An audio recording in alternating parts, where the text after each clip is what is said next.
Mesdames, Mesdemoiselles, Messieurs, encore une fois, bonjour et merci de suivre votre émission. Objection qui reçoit ce dimanche professeur Adjaratou Waha Aïdara Ndiaye.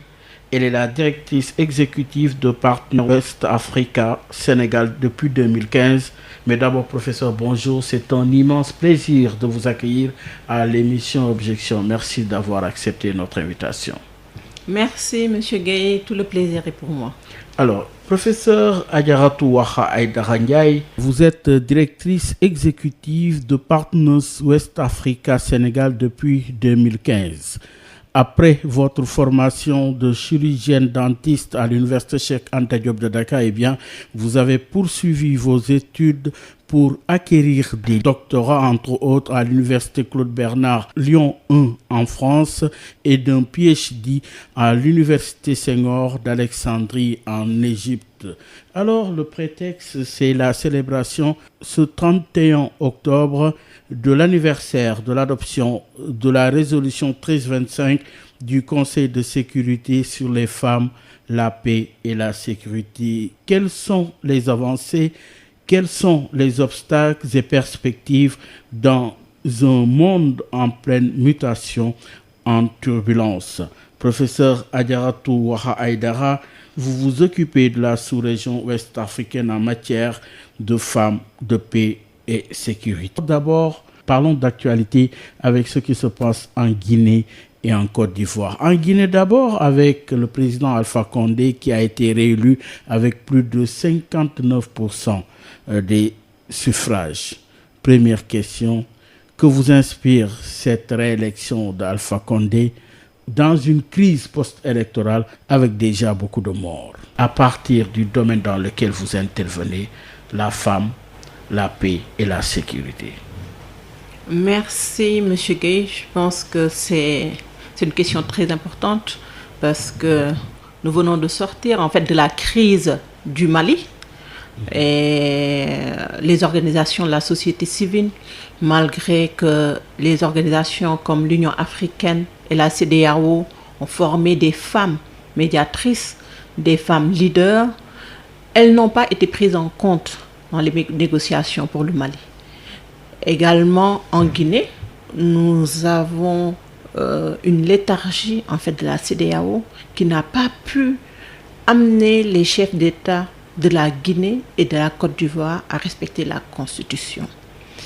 Et malheureusement, ces conflits, parce qu'il ne faut pas occulter que ce sont des conflits communautaires, interethniques, parce qu'en Guinée, il ne faut pas qu'on se voile la face parce que c'est plus qu'une élection présidentielle. On a une élection derrière des Malinqués qui sont derrière le président Alpha Condé et toute la communauté Peul qui sont derrière le président Seydou Dayen Diallo, donc qui ne vont pas se faire des cadeaux. Et le groupe en fait qui paiera le tribut en fait de ces conflits, ce sont les femmes et les enfants, malheureusement. Oui, les femmes, les enfants, madame, on y reviendra dans l'analyse en profondeur de ces conflits. Alors, pourtant, ce ne sont pas ces femmes et ces enfants qui sont les auteurs de ces conflits. Oui, est-ce que vous tenez compte justement de cette approche dans votre travail? Effectivement, parce que nous avons une approche, si on peut le dire, participative. Donc, nous mettons en avant les femmes et les jeunes, mais surtout, nous aidons à la promotion en fait de ces femmes et de ces enfants et avec l'appui de nos partenaires, mais également ONU-Femmes qui est en train de faire un travail excellent en appuyant des candidatures féminines. Nous avons vu une campagne. En Guinée, il y avait au moins une femme candidate. Effectivement. Qu'avez-vous fait? Sa candidature a été partagée donc au niveau des réseaux sociaux, également pour que les femmes également appuient financièrement, économiquement, puisqu'on sait que les campagnes coûtent très cher. Mais jusqu'à présent, le problème effectivement, ce sont nous-mêmes les femmes, parce qu'à travers nos réseaux et nos plateformes, nous devons travailler davantage en synergie pour mieux élever nos voix et nous faire entendre davantage. Alors oui, justement, l'actualité avec la Guinée Mais le prétexte, c'est la célébration dimanche 31 octobre de l'anniversaire de l'adoption de la résolution 1325 du Conseil de sécurité sur les femmes, la paix et la sécurité. Quelles sont les avancées, quels sont les obstacles maintenant pour faire l'état des lieux? D'abord, Madame Ndiaye, l'état des lieux autour de la question des femmes, de la paix et de la sécurité. Nous allons essayer rapidement de faire un état des lieux parce que c'est un sujet très bateau, parce que vous savez qu'on a 3 P en fait, parce que on doit faire l'état des lieux de la prévention, l'état des lieux de la participation et de la responsabilisation et l'état des lieux même de la protection. Et aujourd'hui, de plus en plus, on parle du 4e P, l'état des lieux du partenariat. Mais nous allons essayer de le faire rapidement, par étapes. Oui. Pour faire l'état des lieux de la prévention, je dirais en fait, des avancées certes ont été notées, mais il reste beaucoup à faire. Par exemple, ce mardi, par exemple, 27 octobre, l'ONG que j'ai l'honneur de diriger va organiser un webinaire sur l'état des lieux en fait des résolutions femmes, paix, sécurité, mais uniquement au niveau des forces de défense et de sécurité. Okay. Pourquoi? Parce qu'aujourd'hui, en 2009 déjà, la police des Nations Unies avait appelé en fait à un effort mondial pour qu'il y ait au moins 50% de femmes au niveau des contingents qui sont déployés pour les missions de maintien de paix. Et aujourd'hui, à ce jour, au niveau mondial, on n'a même pas encore atteint le taux de 20%. Ah oui, pourquoi? Le taux de 20% parce qu'il y a un problème en fait d'engagement. Parce qu'il se pose un problème sur les taux de recrutement, par exemple. Le taux de recrutement, surtout au niveau des pays africains, mais ce n'est pas seulement au niveau des pays africains. On a très peu de femmes au sein des forces de défense et de sécurité. Par exemple, je vais donner l'exemple du Sénégal, où la police est l'une des pionnières, en fait, au sein des forces de défense et de sécurité. La police est l'une des pionnières. On a aujourd'hui les femmes anciennes qui sont à la retraite. Mais aujourd'hui, la gendarmerie vient seulement en 2006 que la gendarmerie a commencé à recruter des femmes en son sein. Les forces armées, ils diront qu'ils sont les pionnières par rapport à la police, mais je dirais non, parce que les forces armées, au fond, c'était juste au niveau, en fait, de l'école militaire de santé. Et c'est récemment seulement qu'on a commencé à avoir des femmes au sein des forces armées proprement dit, pas au sein de l'école militaire de santé. Ça, certes, on a des avancées déjà sur le recrutement. Mais le problème qui se pose, il ne suffit pas de les recruter seulement, mais il faut qu'elles puissent avancer dans le grade, les responsabiliser. Et c'est là où le bas blesse au Sénégal. Le deuxième, ou bien le troisième, obstacle ou bien défi que je soulèverai, c'est l'existence en fait de stratégies sectorielles genre. Par exemple, au niveau des forces armées et la gendarmerie, avec le partenaire DECAF et le ministère de la Femme, de la Famille, du Genre, la protection des enfants, ils ont pu maintenant mettre en place une stratégie sectorielle genre. Mais aujourd'hui, au niveau de la police sénégalaise n'a pas encore de stratégie sectorielle genre. Autre point, donc autre défi, vous savez que les plans d'action nationaux sont importants parce qu'aujourd'hui, le plan d'action nous permet même d'avoir une visibilité, donc mieux structurer ce qu'on a à faire, mesurer l'impact.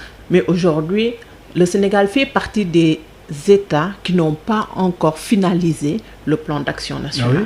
Donc pour dire qu'on a vraiment, il y a encore du travail à faire. Beaucoup de travail à faire, 20 ans après l'adoption de cette résolution 1325. Oui, en parlant de cette résolution 1325 et en faisant l'état des lieux, il est important de nous décrire quelle place accorde-t-on à la femme dans les négociations pour la paix et la sécurité dans la sous-région ouest africaine, qui est quand même votre domaine de compétence. Je disais récemment, j'étais mal placée pour le dire, étant femme, parce que les gens vont, elle cherche une place ou bien cherche de la visibilité. Mais je disais en même temps, je suis bien placée pour le dire parce que heureusement, je défends le RESFECO, le réseau Femmes, Paix, Sécurité de l'espace CEDEAO, le roi Algelf. qui est aussi le réseau des jeunes femmes leaders de l'espace CEDEAO, que la CEDEAO a mis en place. Oui. Le Centre de développement du genre de la CEDEAO a mis en place un réseau de jeunes femmes leaders, un réseau de femmes qu'elle a formées pour qu'elles soient médiatrices, qu'elles aient les compétences nécessaires pour participer aux négociations, pour la prévention, mais également pour non seulement pour la prévention, mais également pour la médiation. Par exemple, en Guinée, au Mali, on aurait pu avoir des femmes du RESFECO. Mais mieux, l'Union africaine a formé ce qu'elle appelle les femmes WISE. Je ne fais pas partie de ces femmes WISE ni du réseau RESFECO, mais je travaille avec ces femmes. C'est des femmes que j'aime bien, des femmes vraiment compétentes, mais elles n'ont participé ni aux négociations pour le Mali, ni pour ce qui va se passer pour la Guinée et la Côte d'Ivoire. C'est malheureux parce qu'on ne peut pas investir autant sur des femmes juste pour mettre sur du Mais papier. à qui imputerez-vous cette responsabilité? Je l'imputerai aux États parce que ce sont les États qui sont responsables aujourd'hui de l'impact des actions de la CEDEAO, parce que c'est la CEDEAO des États, mais pas la CEDEAO des peuples, il faut le reconnaître. Mais également l'Union africaine, parce que ce sont ces États, en fait, qui ont mis en place, qui ont investi, qui ont mis en place des structures qui ne sont pas utilisées, malheureusement. Oui, alors, toujours dans la continuité, il est constaté qu'en matière de crise, vous l'avez dit tout à l'heure, ce sont les femmes et les enfants qui en sont les principales victimes. Oui, dans l'explication, vous avez certainement les causes. Comment expliquez-vous que ce soit ces femmes, que ce soit encore ces enfants qui payent le préjudice, alors que ces femmes et ces enfants ne portent pas ces armes? Oui, elles en sont moins les auteurs aussi de ces crises. Quelle explication? Je vais donner juste des chiffres du HCR. Oui. Le HCR disait en fait que 50 millions de personnes étaient affectées par les conflits, c'est-à-dire les crises. Et parmi ces 50 millions, 75 à 80% sont des femmes et des enfants. Pourquoi? Et c'est à cette question qu'a essayé de répondre l'enquête qui a mené à l'adoption de la résolution 1325 et connexes. Parce que l'enquête est allée au-delà du coût humain. Bon, ça veut dire, en fait, au-delà du coût humain. Quel est le coût économique, en fait, de ces conflits? Parce que le coût humain, on vient de le dire, 50 millions de personnes déplacées aussi bien externes dans d'autres pays qu'au sein de leur pays. Et 75 à 80%, et on a le coût, en fait, de ces déplacements. C'est combien? Mais les coûts, en fait, économiques, entre 90 et 2000, donc 2000 pour l'adoption de cette résolution 1325, en Afrique, je dis en Afrique seulement, le coût économique était de 300 milliards de dollars. 300 milliards de dollars. Et donc, on a deux interrogations. Ces 300 milliards de dollars, ils auraient servi à combien de projets qui impacteraient positivement sur la vie de ces populations africaines? C'est dans la sous-région ou en Afrique? En Afrique. De façon générale. En Afrique de façon générale. En Afrique, parce que je mets Afrique. C'est énorme. C'est énorme, 300 milliards de dollars. Donc ça, c'est juste un impact économique. C'est entre 90 et 2000. Et donc là, j'ai pas encore... Donc, bon, je parle en fait de ce qui a amené en fait à l'adoption de cette résolution, donc qui est la première à reconnaître que les conflits ont un impact sur les femmes, un impact considérable en fait sur les femmes et les enfants. Et en fait, pourquoi impact considérable? Parce que lorsque vous perdez un mari, un enfant, ça veut dire un mari, un fils en fait, parce qu'on sait qu'en Afrique, qu'on le veuille ou pas, en fait, le chef de famille, c'est l'homme. Donc, on a des femmes qui deviennent en fait chefs de famille. Donc, qui en plus en fait, en plus de leur obligation, donc en tant que mère, supportent d'autres obligations que supporteraient les maris, les enfants, les oncles ou bien les frères qu'ils ont perdus. Ou bien qui n'ont pas perdu, pas parce qu'ils sont combattants des deux côtés, ça veut dire qu'ils sont forces de défense et de sécurité, ou bien qui font partie de l'autre côté, ou bien qui sont des victimes civiles, ou bien une victime collatérale en fait de ces conflits. En plus de ça, donc on a l'impact psychosocial. Et le coût en fait des blessés ou bien des invalidés qui vont devenir, qui vont s'ajouter à, si je peux le dire comme ça, au coût financier, à ce poids que porteraient ces femmes, en fait. Et ces enfants, en fait, au fond, qui ont perdu un parent et qui, après, ont des problèmes de scolarisation, de nutrition, d'éducation, de santé. Donc, tous ces le préjudice est énorme sur ces femmes qui, d'un moment à l'autre, se retrouvent chefs de famille. Alors, le préjudice est énorme, autant bien sur le développement de la femme comme de la société. Oui, vous vous occupez de paix, de sécurité, mais et pourtant, on constate que les femmes sont aussi impliquées dans des guerres et dans les conflits. Alors, comment expliquez-vous, professeur Adjaratou Waha Aïdara Ndiaye, ce paradoxe?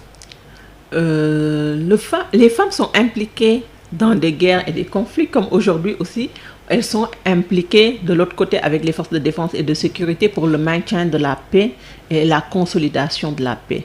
Et aujourd'hui, ces femmes, elles sont impliquées parce qu'elles ont subi, quelque part, elles ont eu des frustrations, ou bien elles ont subi des choses. Et aujourd'hui, la femme ne veut plus, la femme africaine, entre guillemets, ne veut plus être celle qui est confinée aux tâches ménagères à la maison.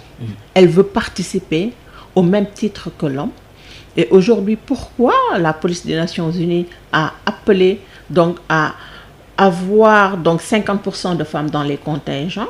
Parce que il a été prouvé que les femmes dans les espaces, comme vous le dites, de conflit, jouaient le même rôle et étaient aussi appréciées que les hommes lorsqu'elles sont mises dans les mêmes conditions. C'est-à-dire, une femme combattante aussi, entre guillemets, elle peut apporter autant qu'un homme combattant. Aujourd'hui, malheureusement, je vais peut-être faire une petite digression. C'est comme ce qui se passe avec l'émigration clandestine. On voit des femmes qui de plus en plus prennent les pirogues. Et puis, elles y vont avec leurs enfants. Leurs enfants. Parce que avant, la femme était derrière l'homme qui partait. Mais aujourd'hui, la femme elle-même, elle va chercher la dépense quotidienne. Est-ce que vous avez mené l'étude pour avoir des chiffres aussi de ces femmes, de la même manière de ces hommes qui émigrent? Est-ce que vous avez des chiffres qui marquent quand même la présence féminine dans ce phénomène d'émigration? Effectivement, parce que nous venons de clôturer un projet qui était financé par l'ambassade des États-Unis au Sénégal, qui était intitulé « Impliquer les femmes et les jeunes dans la prévention de l'extrémisme violent et l'immigration clandestine », parce que vous savez que l'immigration clandestine est un corollaire de l'extrémisme violent. Parce qu'en prenant les pirogues ou bien en passant par le Sahel, donc ils sont confrontés à énormément de difficultés qui font que des fois certains donc vont vers malheureusement ces groupes extrémistes. Et ce que j'ai vraiment aimé en fait dans ce projet, c'est un projet de prévention qui est difficile, hein, parce que vous m'avez posé une question. Les bailleurs ne financent pas trop les projets de prévention. Et malheureusement, surtout l'Union européenne, il finance plus en fait les combats de lutte en fait ou bien les États, alors qu'aujourd'hui les formes, n'est-ce pas, de crise ou bien la typologie même en fait a changé de paradigme. Totalement. Et qu'il faudrait... C'est moins conventionnel que c'est moins conventionnel. Maintenant, c'est le terrorisme, c'est le djihadisme. Il faut aller auprès des communautés. L'immigration clandestine. Ouais, il faut aller auprès des communautés, sensibiliser les communautés. Et pour ce faire, on ne peut pas occulter le rôle que jouent les organisations de la société civile et les ONG. Donc, certes, il faut continuer parce que l'État, certes, est garant même de la sécurité, mais aujourd'hui, l'État a des limites objectives parce que le visage, en fait, de ces défis a changé. Et aujourd'hui, sans collaboration, ça veut dire il nous faut une approche collaborative. Ça veut dire communauté, forces de défense et de sécurité, État, pour relever tous ces défis. Nous avons des chiffres, en fait, nous avons des témoignages de femmes. Pourquoi? Parce que les femmes, elles sont au courant de tout dans nos communautés. Mais en général, on ne leur donne pas le micro, on ne leur tend pas le micro. Qu'est-ce qu'elles vous disent dans le domaine de l'immigration clandestine? Vous disent les femmes, madame? Dans le domaine de l'immigration clandestine, le vrai problème est le problème du chômage des jeunes. La perte d'espoir et la frustration des communautés qui font que ces communautés sont obligées, entre guillemets, de partir. Et elles partent. Ces communautés qui partent avec le consentement des parents. Et c'est pourquoi j'ai dit tout de suite qu'il était important d'impliquer les communautés. Les communautés sont les leaders communautaires. Nous avons quelque chose de merveilleux au Sénégal. Ce sont les Badiane Gox, les Ndeyu Dara, les leaders religieux, quand même. Parce que des fois, lorsque ces garçons ou bien ces jeunes filles partent, elles partent avec la bénédiction de leurs parents et de leurs marabouts qui leur assurent qu'ils vont avoir une traversée et qu'ils auront un lendemain meilleur. Donc, si nous impliquons à travers nos projets ces groupes communautaires, ces leaders communautaires, et qu'ils soient sensibilisés sur le risque, en fait, pas seulement sur ces jeunes qui partent, mais sur l'ensemble de notre communauté, c'est-à-dire le Sénégal, l'Afrique, la sous-région, j'espère qu'on aura de meilleurs résultats qu'une approche. Donc, essayer de stopper le départ ou bien de les prendre en haute mer. Certes, c'est une partie de l'action, mais il faut investir davantage et je pense que c'est ce qu'a compris, entre guillemets, le gouvernement américain, plus que l'Union européenne, alors que l'Union européenne a plus de problèmes avec la migration, par exemple. Oui, mais vous avez expliqué l'ampleur du phénomène et du mal, notamment en indiquant des références sur le coût économique. Et de la même manière, dans le cadre de l'immigration clandestine, est-ce que vous avez des chiffres pour décrire encore une fois l'ampleur de ce mal? Vous savez, aujourd'hui, pour l'immigration clandestine, il est difficile, nous allons donner des chiffres, mais il est difficile d'avoir des données probantes, comme je l'ai dit tantôt, parce que les communautés ne partagent que s'il y a un drame. Comme le disait tantôt la dernière fois le gouverneur de Kaolack, nous avons tenu notre atelier à Kaolack. Il disait que les femmes savent tout, mais elles ne partagent que lorsqu'il y a un drame. Et des familles sont décimées. Par exemple, ils partent au moins 3 membres d'une famille en général partent ensemble pour essayer de se soutenir mutuellement. Et au niveau en fait des zones vulnérables, aujourd'hui nous allons citer les grandes banlieues de Dakar, mais également les régions de Sédhiou, de Kaolack.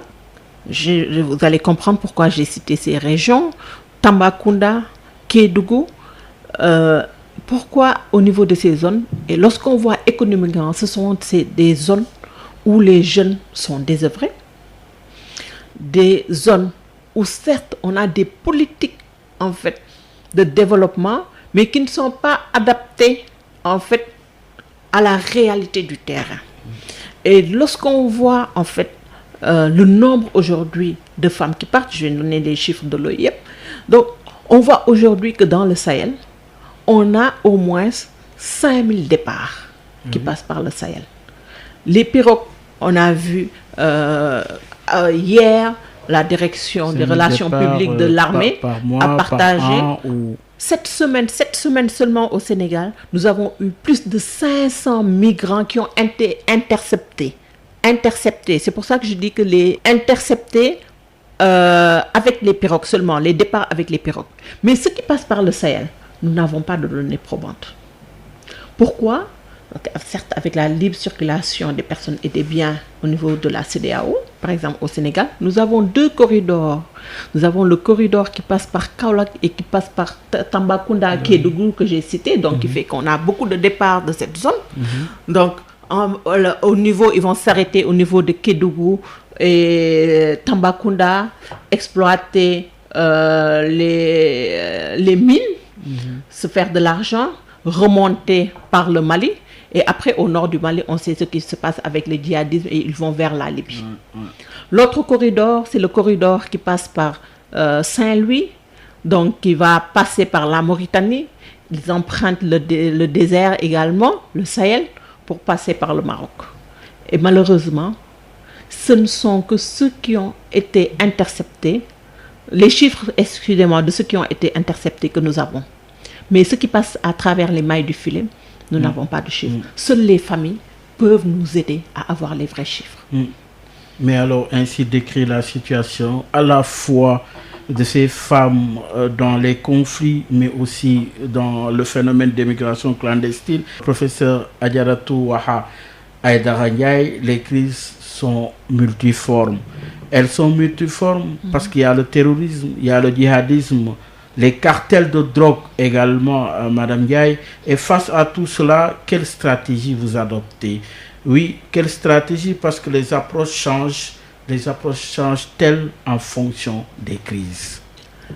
Les approches, certes, changent en fonction des crises parce que il faut l'accepter. Au début, la défense, on parlait de défense, sécurité, protection des frontières, mais aujourd'hui, en fait, nous avons, comme le disent la plupart des experts, nous avons une guerre asymétrique.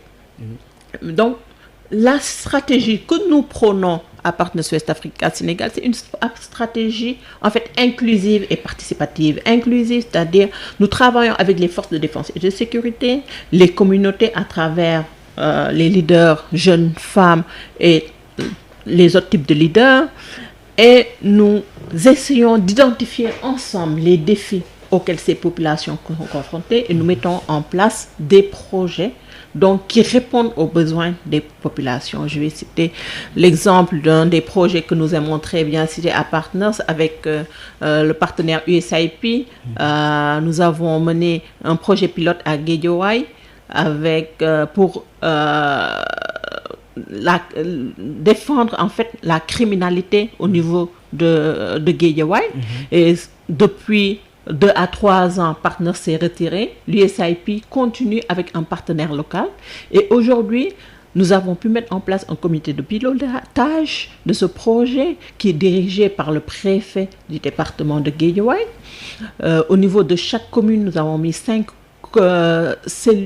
des cadres de concertation au niveau des 5 communes et des cellules d'alerte et de veille. À l'époque, nous avons mis en place 21 cellules d'alerte et de veille, mais ils ont continué. Mais aujourd'hui, ils continuent les sessions de dialogue inclusif avec les communautés, c'est-à-dire Intermonde qui a remplacé Partners West Africa, et continue avec le financement de l'USAID qui suit toujours ce projet au niveau de Guédiawaye. Et aujourd'hui, nous sommes contents parce que jusqu'à présent, au niveau même de la police sénégalaise, c'est un exemple en fait de police de proximité qui est cité en exemple. Ça, par exemple, c'est un cas concret que je peux partager. Au niveau du Sahel, par exemple, nous travaillons avec des partenaires locaux. Et travaillons, j'ai cité tout à l'heure, les réseaux femmes paix, sécurité de l'espace CEDEAO, pour prôner la paix et la cohésion sociale en mettant ensemble en fait les leaders ethniques de ces communautés. Parce qu'on sait qu'au niveau du Sahel, en fait, ce sont des conflits ethniques, des conflits communautaires. Donc, on met ensemble ces leaders ethniques avec des représentants, en fait, de ces leaders. Nous allons mener des visites, par exemple, communautaires, des visites scolaires au niveau des écoles. Et nous appelons les élèves de ces différentes communautés à composer, en utilisant l'art, des messages pour la paix et la cohésion sociale. Ça, ce sont des exemples concrets. Par exemple, avec l'immigration, nous avons, avec l'autorisation du gouvernement, appelé le SICO, la CLAT, les forces de défense et de sécurité en général, avec les communautés. Et nous avons discuté des défis et partagé des expériences et les leçons apprises de ce projet dont j'ai parlé sur la prévention de l'extrémisme violent et l'immigration clandestine, en mettant en avant le rôle que les femmes et les jeunes pourraient jouer en fait pour sensibiliser davantage au sein. Mais malheureusement, c'est un projet qui tire à sa fin et nous espérons qu'à partir en fait des leçons apprises, nous pourrons avancé parce que lorsque nous avons dû arrêter le projet à cause malheureusement de la pandémie à Covid, à peine nous avons recommencé, les pirogues ont repris, malheureusement. Oui, mais c'est justement le besoin d'adapter vos expériences, puisque le Covid est venu et a tout bousculé. Également par rapport à l'expérience de combat contre la Covid-19, on a vu que les femmes aussi n'étaient pas épargnées. Est-ce que cette approche a été intégrée dans votre agenda? Effectivement, cette approche a été intégrée dans notre agenda parce que aussi vous voyez bien les projets que nous menons, la plupart de ces projets ont un axe transversal, c'est le leadership des femmes et des jeunes et la promotion de la gestion inclusive de la sécurité.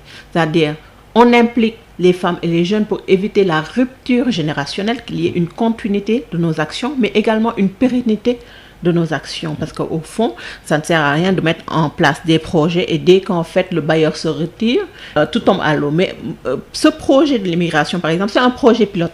Et donc, si nous avons des résultats probants, donc c'est juste pour dire, en fait, c'est un projet qu'on pourrait adopter et qu'on pourrait peut-être maintenant mettre en œuvre à grande échelle, parce que nous avons juste choisi des sites pilotes, mais bon, en général, c'est comme ça. À partir d'un projet pilote qui a marché, on met en place vraiment le vrai projet.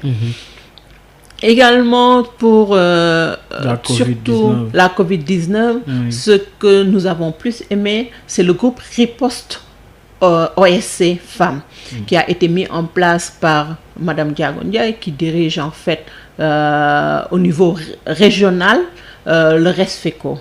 Et au niveau national, le RESFECO, le réseau Femmes, Paix, Sécurité, l'espace CEDEAO.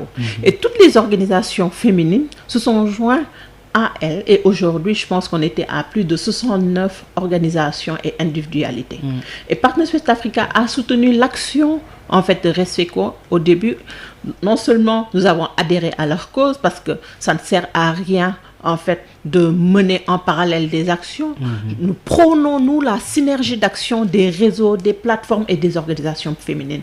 Et ce que j'ai bien aimé, c'est ce que ONU Femmes essaie de promouvoir également à travers la conseillère qui essaie de le faire aussi et qui nous met ensemble. Et nous avons appuyé, par exemple, au lieu d'aller appuyer ou bien mener des actions, nous avons directement appuyé la police nationale, la gendarmerie nationale, la direction de l'éducation, surveiller la protection de l'enfance et le groupe Riposte OSC. Nous avons mis à leur disposition des cartons de gel, de solutions hydroalcooliques pour lutter contre cette pandémie, parce que là, il ne s'agissait pas de prévenir, mais de lutter carrément contre cette pandémie. Mais nous avons mené également en parallèle dans le secteur de la sécurité routière, qui est l'un de nos projets phares, donc des actions avec le ministère des Transports au niveau des gares à la veille de la Tabaski.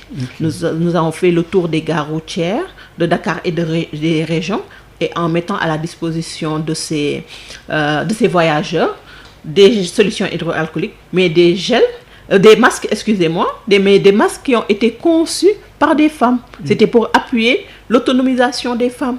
Parce que les gens oublient ces femmes actrices indirectes du secteur de la sécurité routière. Les vendeuses au niveau des gares routières, des corridors, des ruelles. Avec cette pandémie, lorsqu'on a arrêté, en fait, le voyage interurbain, ce sont des femmes économiquement qui avaient des problèmes. Elles sont reconverties en vendeuses de masques, en couturières de masques, en vendeuses de gel hydroalcoolique. Et nous avons acheté localement avec l'université Cheikh Anta Diop de Dakar. Donc, nous avons juste donné le coût des intrants. Ils nous ont produit gratuitement les solutions hydroalcooliques. Donc, je les remercie encore au passage. Et nous avons acheté auprès des femmes les masques que nous avons redistribués à la population. Je pense que c'est un bel exemple en fait de promotion. Un bel exemple de promotion des femmes, de l'assistanat à l'autonomie. Et les femmes s'impliquent. Pour rappeler à nos auditeurs que vous suivez professeur Adjaratou Waha Aïdara Ndiaye, elle est directrice exécutive de Partners West Africa Sénégal. Madame, de quels atouts finalement, de quels atouts disposent les femmes en matière de résolution des conflits, surtout dans le cadre de la recherche de la paix et de la sécurité? J'ai l'habitude de dire en fait qu'en Afrique, nous avons une tradition orale. Lorsque aujourd'hui, le dialogue est prôné à travers le monde comme un outil pour la médiation et la résolution pacifique des conflits, j'ai l'habitude de dire, mais le dialogue est une vertu africaine, c'est un outil africain. L'arbre à palabre. Et on avait l'habitude de dire, en fait, que les hommes, lorsqu'ils sont au niveau de l'arbre à palabre et qu'ils discutent des grandes questions, ils se retrouvaient le lendemain pour apporter des réponses parce qu'ils ont consulté derrière leurs épouses. Mais est-ce que face à ces hommes aujourd'hui, vous êtes écoutés et suivis? Face à ces hommes, nous avons des problèmes. Certes, nous avons ce qu'on appelle des he for she, dont vous, donc des hommes en fait qui supportent en fait le leadership des femmes, mais derrière aussi nous avons des hommes très misogynes. Mais ces femmes, comme on le dit en fait, traditionnellement la femme, c'est elle qui gère entre guillemets la famille. Et celle qui gère la famille, c'est elle qui gère la cité, parce que la famille, c'est la cellule qui constitue la cité, qui constitue le quartier. C'est un problème. Elle est la plus exposée, donc elle est à même de pouvoir participer, de pouvoir parler et de pouvoir convaincre l'autre pour la paix, la cohésion sociale et la consolidation également de la paix. Et quand vous négociez, professeur Adjaratou Ouaha Aïdara Ndiaye, quand vous négociez, sur quel levier vous appuyez-vous pour convaincre? Je pense que la femme a quelque chose d'exceptionnel. Elle peut appuyer sur les émotions. En tant que mère, en tant que sœur, en tant que cousine, parce qu'on n'oublie pas le cousinage à plaisanterie en Afrique, qui est très important.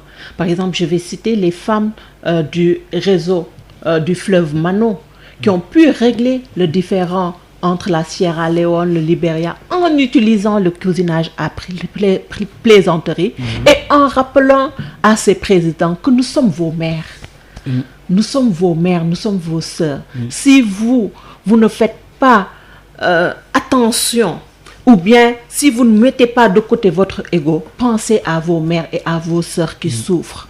Et je pense que ça, c'est un des atouts que les femmes peuvent... Et en Casamance, nous en avons ici à côté en Casamance. Qu'avez-vous fait? En Casamance, nous avons travaillé avec Tostan, la plateforme des femmes pour la paix en Casamance, et également Partners Global, avec un projet qui était financé par l'USAID. Nous avons également impliqué les femmes, donc le rôle que pouvaient jouer les femmes davantage pour la paix en Casamance. Et nous avons organisé ce qu'on a appelé, nous, des sessions de dialogue. Des sessions de dialogue qui ont réuni toutes les femmes du Sénégal. Parce qu'en fait, ce n'est pas un problème casamancé, c'est un problème sénégalais. Et nous avons dit à ces femmes, si vous pensez régler le problème de la Casamance uniquement avec la plateforme des femmes pour la paix en Casamance, sans impliquer vos autres sœurs, ce problème ne sera jamais résolu. Et nous avons organisé des sessions de dialogue qui ont été appelées « Briser les barrières » entre les femmes du sud du Sénégal et celles des autres régions du Sénégal, en appelant nos sœurs de la Guinée-Bissau et de la Gambie. Mais également, nous avons convié les autorités étatiques à 2 tables rondes pour le développement de la Casamance. Et aujourd'hui, nous avons mené un très beau projet avec la plateforme des femmes, mais surtout, nous n'avons pas oublié les femmes du bois sacré. Elles ont été conviées et elles ont réellement apprécié parce que ce sont des femmes qui pensent qu'on les utilise uniquement lorsqu'on a besoin d'aller vers le bois sacré, alors qu'elles sont également au cœur du problème. Et elles pensent que c'est parce qu'elles n'ont pas été scolarisées que les gens utilisent uniquement des femmes de la Casamance qui ont un certain niveau d'éducation, sans oublier celles qui ont perdu leur mari, leur époux et qui vivent des frustrations et qui sont à même de pouvoir mener la médiation pour la paix en Casamance. Alors, et elles ont été oubliées, ces femmes du bois sacré. À l'heure du bilan, et conformément aux recommandations de la résolution 1325, si vous aviez à nous dresser un bilan en termes d'atouts, et en termes aussi d'inconvénients, mais aussi en termes d'atouts, que pouvons-nous retenir? En termes d'atouts pour l'Afrique, oui. En termes d'atouts, notamment pour la sous-région. Oui, pour la sous-région. Donc, en termes d'atouts, je pourrais dire la mise sur pied de ONU Femmes. Parce que le Conseil des Nations Unies a compris qu'il fallait une organisation puissante donc, pour appuyer ces résolutions. Et nous fêtons les 20 ans de cette résolution, mais ONU Femmes fête ses 10 ans, tout comme nous, partenaires ouest-africains, nous fêtons nos 10 ans. Et même le réseau Femmes, Paix, Sécurité de l'espace CEDEAO fête ses 10 ans. Donc, vous savez qu'on a 10 ans de retard par rapport à ces résolutions. Donc, vous comprendrez qu'on ait des atouts, mais qu'il y ait beaucoup de défis derrière. Nous avons les femmes WISE qui ont été formées uniquement en 2017. Donc, elles ont seulement 3 ans en termes d'atouts. Il y a certes des avancées, mais il y a beaucoup de choses à faire. Et il faut impliquer davantage, encore une fois, les femmes.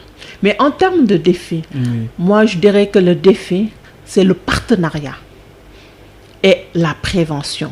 Les gens mettent plus l'action sur la participation et la protection et moins, en fait, de fonds et sur aussi sur la prévention. Alors, ça coûte moins cher de prévenir que de guérir. Donc, j'appelle les partenaires techniques et financiers à prendre en compte davantage, en fait, des projets de prévention, à financer davantage les projets de prévention, à mieux appuyer institutionnellement les ONG et les organisations de la société civile femme. Il ne faut pas uniquement prôner en fait le rôle qu'elles peuvent jouer, mais il faut les accompagner et sincèrement. Alors, les accompagner et sincèrement. Alors, professeur Adjaratou Waha Aïdara Ndiaye, et si les femmes prenaient le pouvoir, et si les femmes prenaient le pouvoir en devenant président, pensez-vous que ce serait là le meilleur moyen de faire taire les armes ou mettre fin à ces crises multiformes?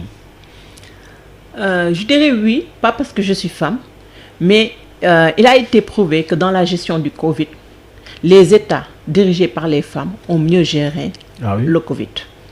Et ça, j'ai lu des publications.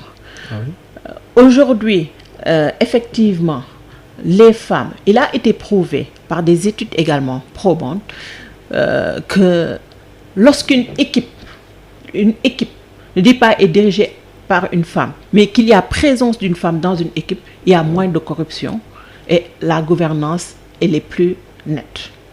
Et les problèmes qui se posent en Afrique, les conflits, sont sous-jacents à des problèmes de gouvernance et de corruption.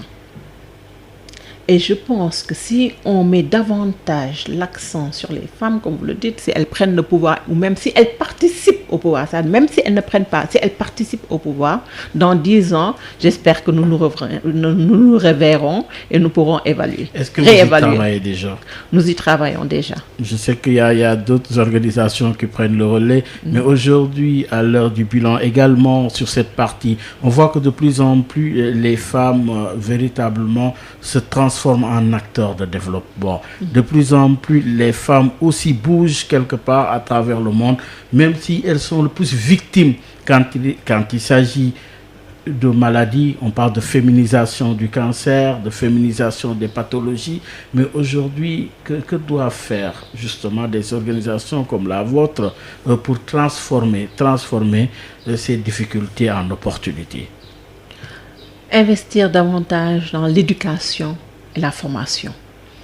Parce que il faut que les femmes, et je ne parle pas uniquement d'éducation formelle, lorsque je parle d'éducation, je parle d'éducation civique, de citoyenneté, de morale, mais également qu'elles puissent avoir une formation qui leur permette d'avoir un métier, une profession. Elles ont certes des métiers, mais on tend vers un monde qui sera de plus en plus élitiste et il faudrait investir davantage donc dans une éducation de qualité pour nos enfants et nos femmes.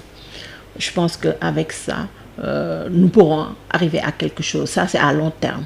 Mais à court et moyen terme, qu'est-ce qu'il faudrait davantage? Qu'il faudrait davantage appuyer les projets et appuyer davantage les femmes et les former à ce qu'elles aient le minimum requis pour qu'elles puissent, donc elles ont de très bons projets, mais en général, elles ne sont pas accompagnées.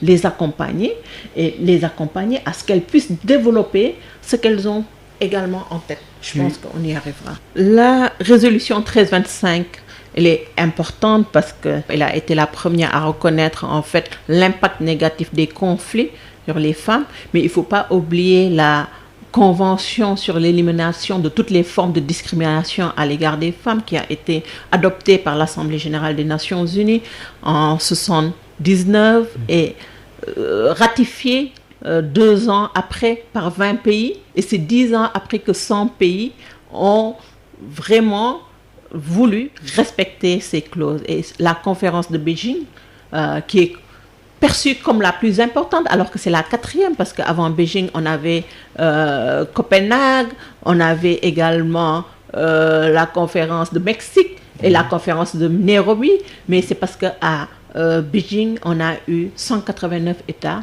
qui ont à l'unanimité adopté donc cette déclaration, donc qui vise à promouvoir en fait le leadership pas seulement des femmes dans les zones de conflit, mais l'autonomisation des femmes.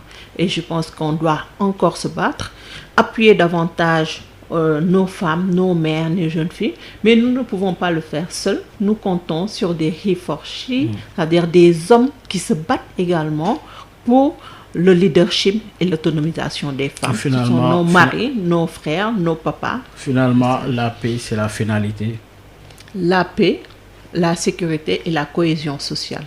Oui, en Côte d'Ivoire, la carte de la médiation, c'est une autre facette de votre combat. Oui, là également, que comptez-vous faire dans la médiation désormais? Dans la médiation, malheureusement, la CEDEAO ne met pas beaucoup en avant les femmes dans la médiation. Et la CEDEAO également a perdu le combat d'avance, parce que le combat, c'était déjà le combat pour qu'il n'y ait pas de 3e mandat, parce qu'il faut respecter la Constitution. Et je pense que la CEDEAO devrait revoir les institutions qu'elle a mis en place. La CEDEAO a une cellule d'alerte précoce. La CEDEAO a le centre du développement du genre. La CEDEAO a les jeunes femmes leaders et le réseau paix et sécurité. Qu'elle n'utilise pas. Quel est le problème de la CEDEAO? J'aurais bien aimé qu'ils y répondent. Qu'elle réponde, la CEDEAO, qui est donc l'instance sous-régionale ouest africaine. Avec le recul, quand vous jetez un coup d'œil sur ces crises en Afrique, sur ces crises dans la sous-région, que ce soit des crises pré- ou des crises post-électorales, en tant que femme, qu'est-ce que cela vous inspire? En tant que femme, sur ces crises, comme vous dites, pré- et post-électorales, on se dit qu'on a raté quelque chose. Certes, l'Afrique a vécu 2 traumatismes. C'est-à-dire, nous avons la traite négrière et la colonisation. Mais jusqu'à présent, on a l'impression que l'Afrique a franchi. Parce qu'aujourd'hui, je pense que si les autorités ont des problèmes pour régler ces crises, c'est parce qu'ils attendent toujours de la France, l'intervention de la France pour régler ces crises.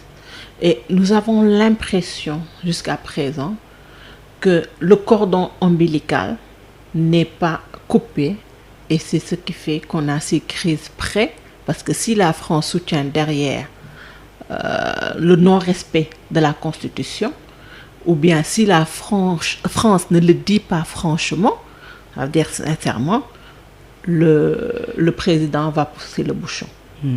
Et derrière, la CEDEAO, donc, qui est la CEDEAO, comme on dit, certes des chefs d'État, parce qu'on a vu ce qui s'est passé en Gambie, par exemple. Je dis tantôt, en Gambie, certes, le président Yahya Jammeh est parti, mais dans la légalité constitutionnelle, il avait le droit de recours, mais on l'a fait partir parce qu'il fallait qu'il parte, parce que ça n'arrangeait pas, en fait, les autres. Mais pourquoi en Guinée? Pourquoi en Côte d'Ivoire? Parce qu'il faut bien pouvoir les faire partir comme on a fait on a imposé au président Yahya Jammeh de partir. Mais pourquoi on attend qu'il y ait autant de morts pour que les autres interviennent? Et l'alternative, c'est quoi pour vous? L'alternative, ce serait d'avoir une sous-région, par exemple, une communauté forte. En général, comme j'ai lu tantôt quelqu'un, défendre le Parlement de la CEDEAO. Parce qu'il dit qu'il ne faut pas que le Parlement de la CEDEAO soit en fait l'outil qu'utilisent les chefs d'État, entre guillemets, pour positionner leurs partenaires politique. Il faudrait qu'on ait un parlement fort. Même si au niveau de nos États, on n'arrive pas à avoir un parlement fort, il faut que le parlement de la CEDEAO ne soit pas un parlement qui soit une prolongation de nos parlements des États, mais que ce soit un parlement différent. Pour déboucher sur quoi? Pour déboucher sur des femmes et des hommes qui veulent vraiment d'une Afrique souveraine et d'une Afrique paisible. Ouais. Donc, qui œuvrent pour le développement de l'Afrique, parce que Dieu sait qu'on en a. Oui, une femme et un homme, ce beau couple ensemble pour la construction de cette Afrique, de ce continent. Merci encore une fois, madame. Merci, monsieur Gueye. Mesdames, messieurs, c'en est tout. Merci de nous avoir suivis. Rendez-vous dimanche prochain avec un autre invité. Excellente suite sur la 98.5.